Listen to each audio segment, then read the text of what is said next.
Did you know you were in it? Like, did it, you like, wait a minute, No, this doesn't feel right, and this relationship is, or I've got a problem, I need to be better to make this relationship better? Like, how did you have the it epiphany was of, all of that. It was all of oh, that, Cynthia. It was all of that, all of that amalgamated into one. And when the penny drops, you want the you want the ground to swallow you up. You thought, how could I have missed it? Especially like working in mental health and all of that. Like, how did I miss it? But it's so easy. You don't need someone else to validate you. You don't need someone else to tell you that you're good enough, you're amazing. You already are, but you need to recognize that and trust that.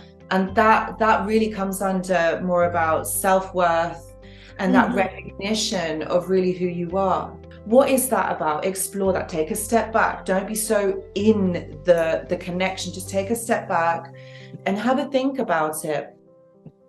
Okay, good morning, everybody. We're in for a real treat today. We have another very exciting ArmyPink podcast. Just a brief intro. ArmyPink is a brand that is all about shining a light on abuse and various aspects of abuse. And together with my partner, we have developed a lifestyle brand that we want to give back through the sales of that brand and donate to various causes. We have already started with our peace pendant here, where for every one sold, we donate $1 to Peace Over Violence. And today we have a very exciting guest. Her name is Anoushka Marcin, and she has her own YouTube video, which I believe has 97,000 subscribers and over 15 million views. And she has a great Instagram. So be sure to check her out and also click and subscribe to our Army Pink podcast. So with that, I'm going to kick it off. Welcome, Anushka. We're so happy to have you, and thank you for taking the time.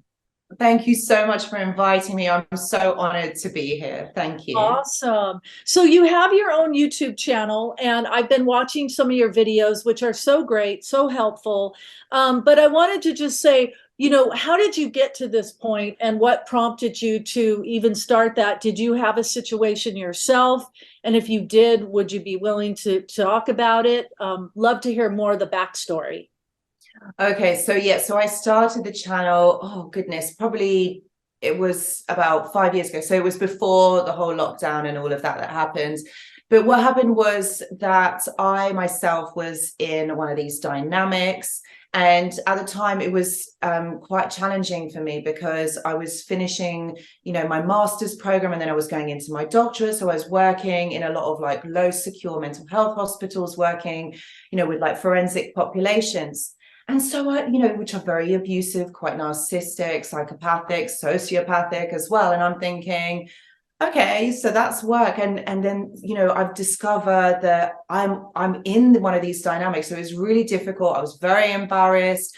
I Did felt you did you know you were in it? Like, did it, you like, wait a minute, no. this doesn't feel right, and this relationship is, or I've got a problem, I need to be better to make this relationship better? Like, how did you have the It epiphany was of, all of that. It was all of oh, that, Cynthia. It was all of that, all of that amalgamated into one. And when the penny drops, you want the you want the ground to swallow you up. You thought, how could I have missed it? Especially like working in mental health and all of that. Like, how did I miss it? But it's so easy. It's not, when it's matters of the heart, you're so overcome, like with emotion, concentrating on wanting this relationship or this dynamic to work, and that you sometimes miss those red flags. You miss those things that are supposed to be like there for you to notice. But and that's what I'm saying. It's so easy to just make excuses because you think, oh, that person isn't normally like that.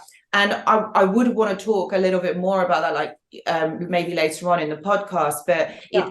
about like how we do miss it, how we do make excuses for it. But Well, you just said something really important that I don't think a lot of people like really look at and focus on. But when, because you're degreed, you just said, you have a master's and you're degreed and you're very smart and intelligent and you're successful with your channel. So you think like, how could you miss it? But you said, Matt, when it comes to matters of the heart, and I think when we fall in love, right, it just like your blinders come on, and that's where we need to have a better perspective. Yes, yes. So this is all to do with, a lot of this is to do with our attachment styles and the way that, you know, we view and we see relationships, but also the way that we view and see ourselves in that relationship. So it's a lot to do with self-worth, confidence, what we are willing to put up with, what we're not. And that's more about protection, boundaries, that sort of thing. Mm-hmm. Now, when we get into these dynamics, we have to take a step back. Mm-hmm. And I feel like that's what I would say. If I was to do this all over again, I'd take a step back and think, okay, how, you know, with toxic individuals or with abusive individuals, what happens, the kind of the recipe of the relationship is that they come on hard and strong. And that almost feels like it's electrifying. It's Like they sweep you off your feet and you're just captivated by all this charisma and magnetism, and you're just like, yes. And they even can come across as someone who's very similar to you, someone that listens to you, someone that's really, you know, connected to you. But it happens too soon, like, meaning all of this is just too overwhelming. And I think for a lot of us, that's what happens. We become overwhelmed with all of this, like, oh, wow, this is so cool. Like, this is so amazing. Someone's giving me all this attention. But that's when we need to step back, because that isn't healthy. That isn't right. And that's the thing that we need to look out for. It's like I said, with these abusive or toxic dynamics, that's what they do. They come on hard and strong because they want you to feel like that. They want you to feel mesmerized. They want you to feel overwhelmed. Your brain is spinning. Yeah. Like that's a really good point, that, you know, I know everyone who probably has encountered that thinks, well, it was love at first sight. It was just destined to be. I mean, this is just so magical. But that's a really good red flag to say, if it's happening so fast, it's so amazing. It's that old adage, if it seems too good to be true, it might be.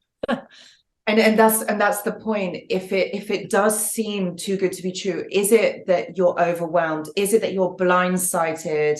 Is it that maybe you need to just take a step back and just ground yourself in you, you know?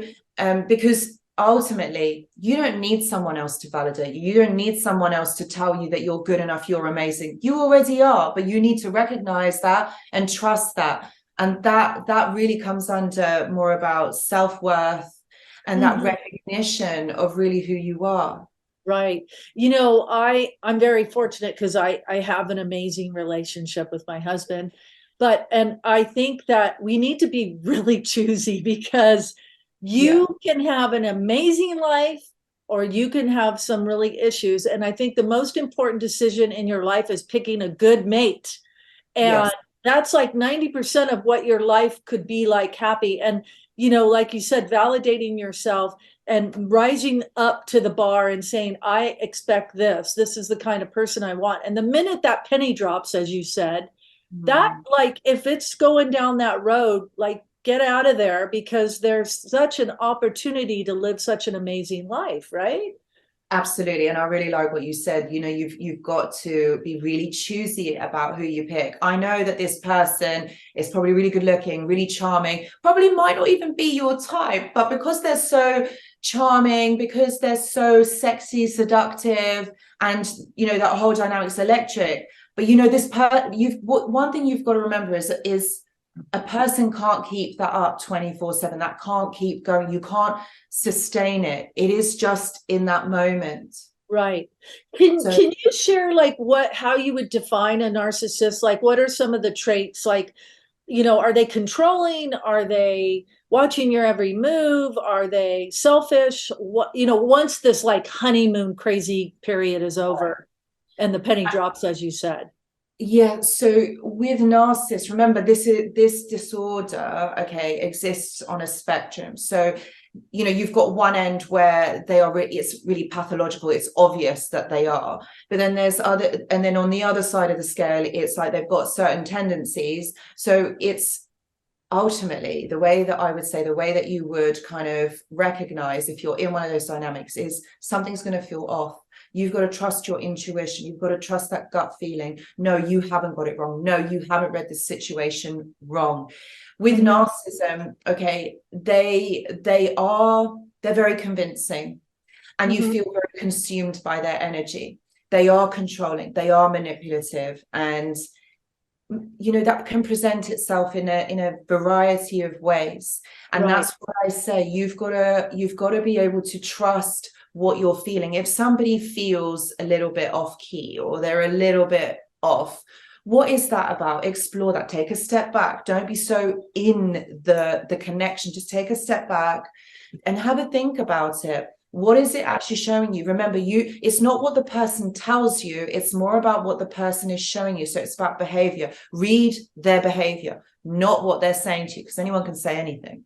Yeah. And do you think your friends around you can like give you advice? Like they might pick up on things. And do you think people listen to that, or they're like, oh no, you're crazy, he's amazing? Or, you know, is that another way to kind of like, maybe you can't see the forest through the trees, so to speak? Do you know what? I think that is twofold, to be honest with you, because sometimes people don't always recognize what narcissism is, or they don't always recognize when someone is abusive. So they may tell you the wrong thing. Similarly, also, they might be able to notice it and be able to tell you. So it really depends on the situation and the person, because sometimes friends can get it wrong, but equally sometimes friends can get it right, and we don't want to hear it because sometimes the truth hurts. So it really depends on the individual, how much you trust your friend, you know, that sort of thing. Right. And I think sometimes when you're in these relationships, I just interviewing a lot of other people, what they said was that in their narcissistic relationship, and like you said, there's various spectrums, right? But in these particular cases, the narcissist kind of kept them from their family and friends. Oh God, and really did not want them like out there hanging out with their family and friends kind of thing. So they didn't have the insight. That's a really good point, and that is major. That is so massive. When someone is keeping you from your family, isolating you from others, this isn't right. This isn't what should happen. And ultimately, no one should interfere with your relationship with your friends or your family, because that's your relationship with those people. Narcissists do that. They isolate others because they don't want others to speak or learn or get other people's opinions, because they know what they are doing is wrong. Like, narcissists are aware of what they're doing. So when someone else notices it, they don't want their target or their victim or that partner to be influenced by somebody else. And so that's what they do. They isolate you from others. They want to keep gaslighting you to be able to control you. Right. Do you think a narcissist can change? Should we just drop them or try to work with them, or there's no hope? Okay. In my opinion, this is just my opinion, because I know that there's varying opinions on this, but in my opinion, no, I don't think a narcissist can change. I think you need to just leave. Narcissists do go into therapy. There are some that do go into therapy, but narcissists are very good at verbalizing their emotions. They don't feel them. They're cut off from their emotions. And so usually when a narcissist is in therapy, it's more about that there is an agenda behind it. Maybe their partner or someone has told them to go into therapy, but what they do is they're very good at charming the therapist. And if the therapist or the counselor or the psychologist doesn't know anything about narcissism, they wouldn't know they're in that dynamic. And also, like, if you've got narcissists who are from like a forensic background, like, for example, when I used to work at the addictions clinic, I had a lot of clients that were forensic. So they were ordered by court to have to go in and get therapy for their addictions and blah, blah, blah. So there's an agenda behind it. It's not like they wanted to get better. They don't want to get better. They're not going to stop using. Yeah. They're just going to continue. And so that's what I'm saying. There's an agenda behind it, but also they're not really connected to themselves, so they really don't understand their emotions. And therapy really is all about emotions and understanding yourself. But that's why I feel narcissists can change. Now, talking a little bit about your YouTube channel, you definitely kind of shine a light on narcissism, but you also kind of provide tools about being strong. And like, tell us a little bit about, you know, some of your segments and what do they cover, and you know, where do you go on this topic? So for me, the message I feel like that I'm trying to get out there, you know, to the audience on my YouTube is that just because you've had this experience, just because you've had this person, doesn't mean that it's got to be the definition or the defining moment of your life. You are so much more than just that experience and that person.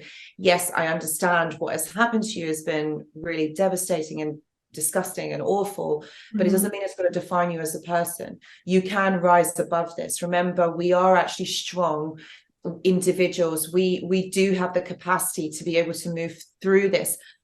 But you've got to make that choice. I can't make it for you. You've got to be able to make the choice to want to move forward from this and understand that you are not a certain experience, a situation, or a person. You have got the ability to empower and actually create and construct the life that you have always wanted.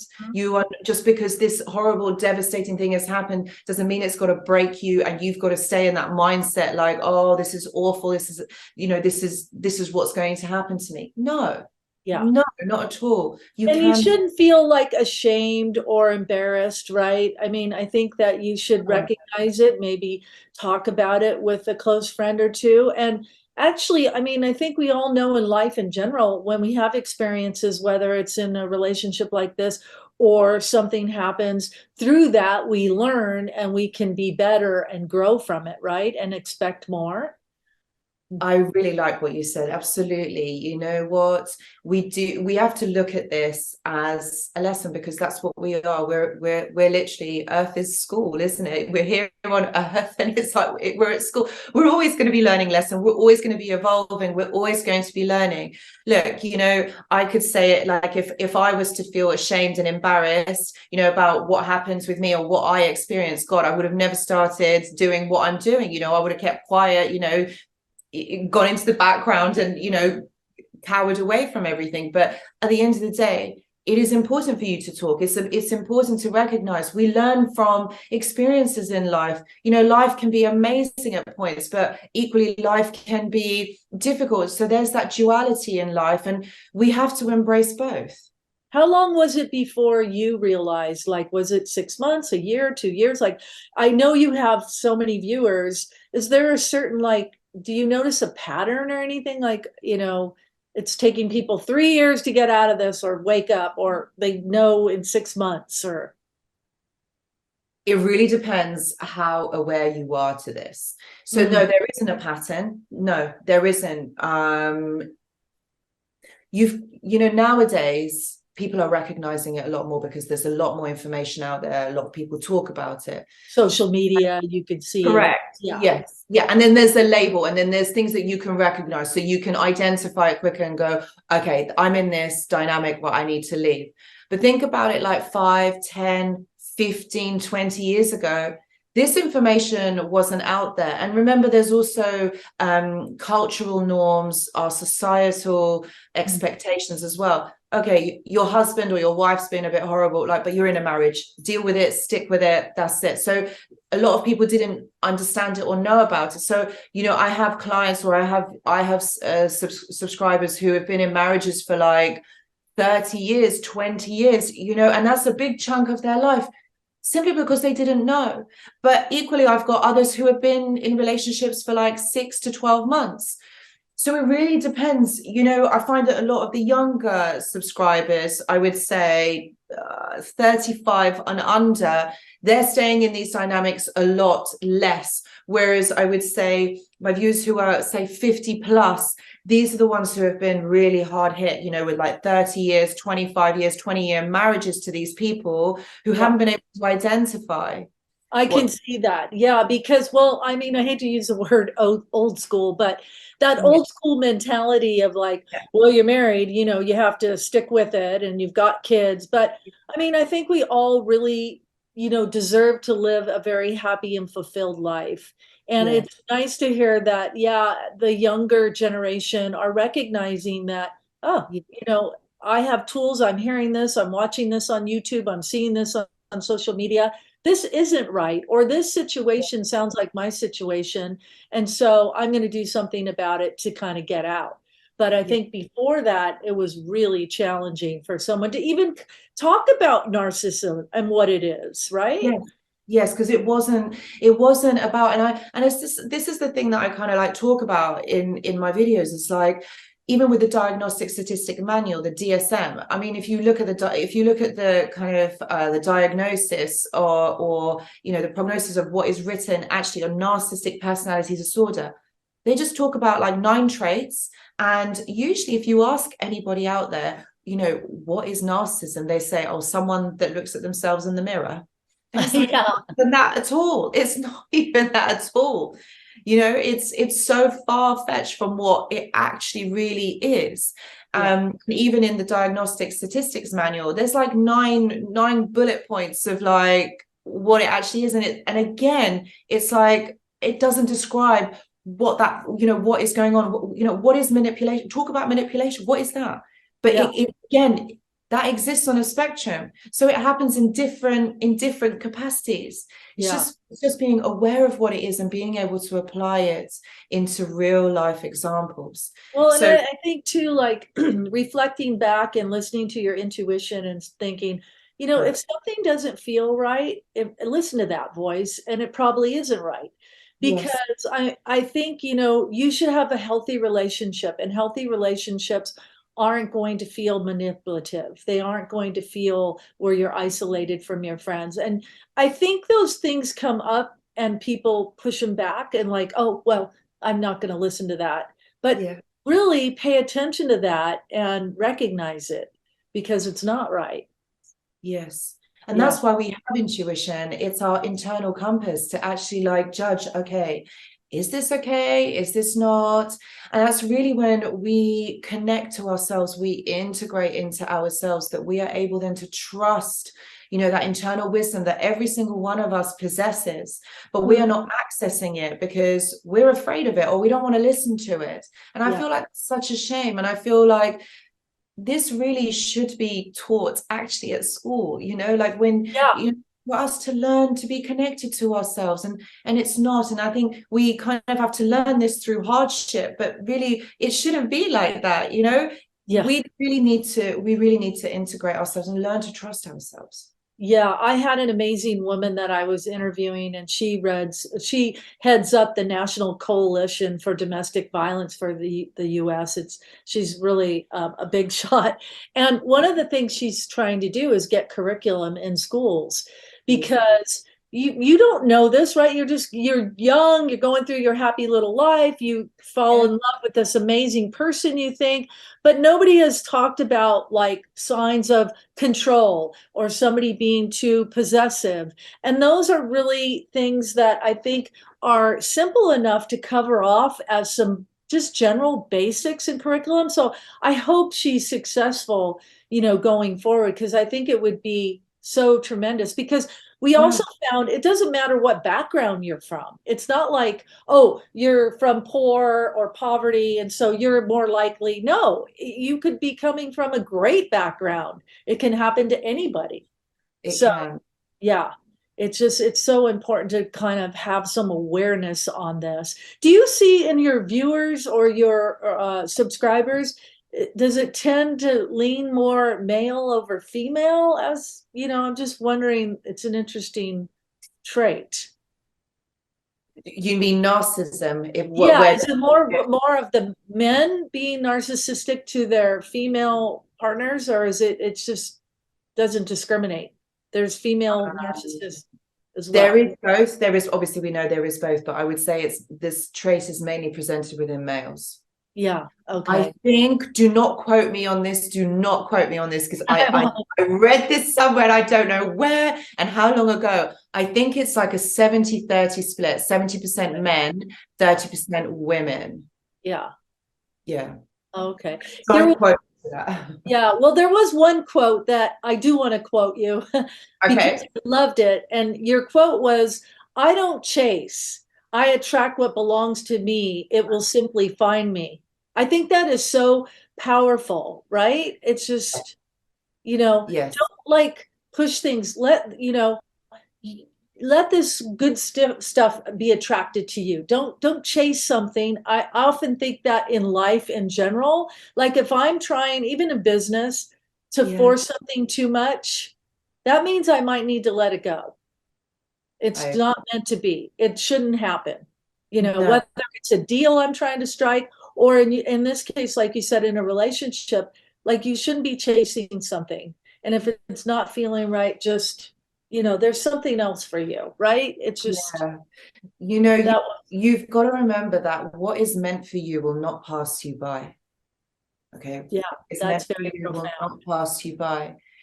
But, you know, in our culture, in our cultural norms, we are encouraged to chase, to go for the kill, to make that deal. And this is obviously also represented or mirrored in relationships too. If we want someone, we should go for it. Yeah. But the thing is, we've got to take that step back.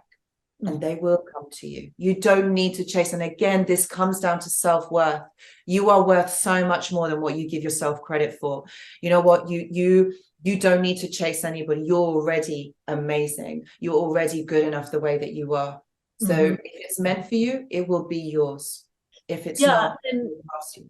And I think if women or men could just practice more self-love and find things to fill their life with that are fulfilling to them, Yes. and not kind of get sucked into this magnetism from this person, but learn to cut it off, learn to build yourself. And I think, you know, you build it, they will come. Like it'll just happen, like you said, right? You will be magnetic. You will, your energy, you will elevate to such a level that you will have no problem, you will have no chance but to attract, because people will see it and they think, wow, I want that, what that person has got. So really, if we take it a step back, this is really about connecting to yourself, trusting you, having that connection with yourself, fulfilling you first. It will come. It will come to you. You do not go chasing it. I think the hard part for some people is that they maybe don't know how to take those steps to make themselves more confident, fulfilled, build their self-esteem. And so they're leaning on a person to do that. And, you know, I think there's a lot of things they could do, and you probably have a lot of recommendations, but I think surrounding yourself with good friends, immersing yourself in things that you like and hobbies, and not getting yourself like, well, I'm bored, I'm lonely. There's so many things you can engage in, right? I agree. That's brilliant advice. It really is about actually just getting to know yourself. Like, who are you? What do you like doing? What is your favorite meal? You know, what do you like doing? Recently, I rediscovered my passion for horse riding. I hadn't done it since I was a kid, and now I really want to get back into, you know, painting on canvas again. I haven't done it for years, but those are the things, you know, those are the things that you can be filling your time with, because this is your life. You only have one. I mean, what are you going to do? Go around, you know, spend your time chasing other people? Like, there's so many other better things that you can be doing for you that make your life good. So again, this is about you. It's about you. It's about what you want. And I think it's out of loneliness and maybe not reaching out and finding what some of your passions are is why people stay in that, because they're getting, like, they feel like they're getting fed this love and this attention. But once you start getting yourself busy in your own life and things that you do, you won't have that need. You won't like, oh, I crave that, and you'll be stronger, I think. I agree. And again, this is all about you. Just concentrate on you. What do you want? And that's what, and you know, because look, staying in these relationships, doing these, having these habits that are not good, for example, like using substances, drinking, you know, gambling, all of those things, those are just dopamine hits that don't last for very long. And what we're doing is we're just suppressing. We're not really connecting. So it's really important that you do things that elevate you, that elevate your soul, make you feel good. That doesn't mean that you've got to get out of your head or get out of your current reality to make you feel good, because that's short-lived.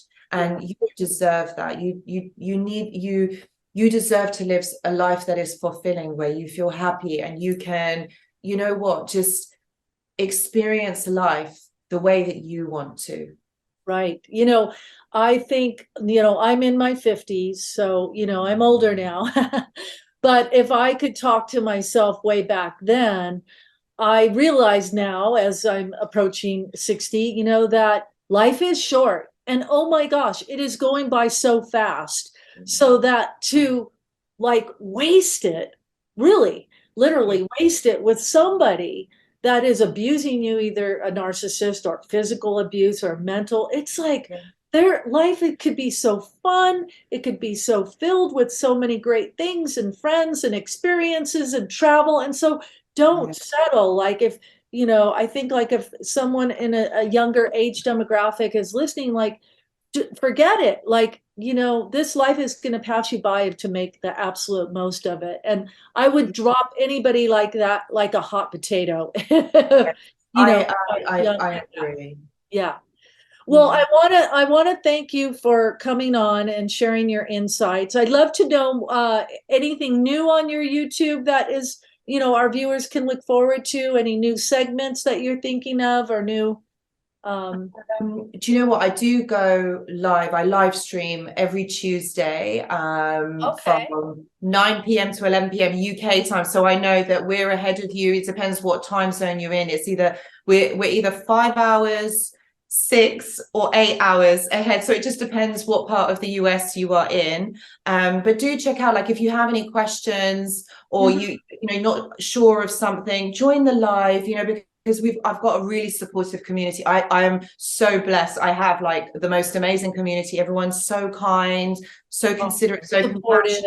Yeah. So supportive. So like, if you are on there and you want to ask a question, that's absolutely fine. You don't have to, you can just join. But if you wanted to join kind of offline, I also have another really supportive community over on Discord, which is another community based. It's safe, it's away from like social media. So if you wanted to share experiences, basically all the other community members that are on there have experienced, probably what you have gone through. So it might be nice, like it's more of like a peer support group.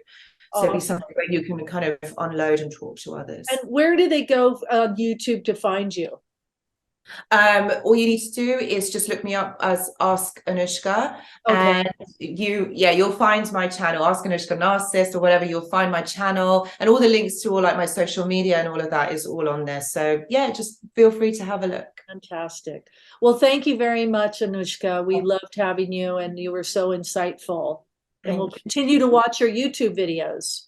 Thank you so much. This has been so lovely to connect with you. And again, thank you for inviting me for this podcast. And I think what you're doing is also really amazing. Thank you. We appreciate that. Okay, everybody, that's our podcast for today. Thank you very much. Until next time. Bye.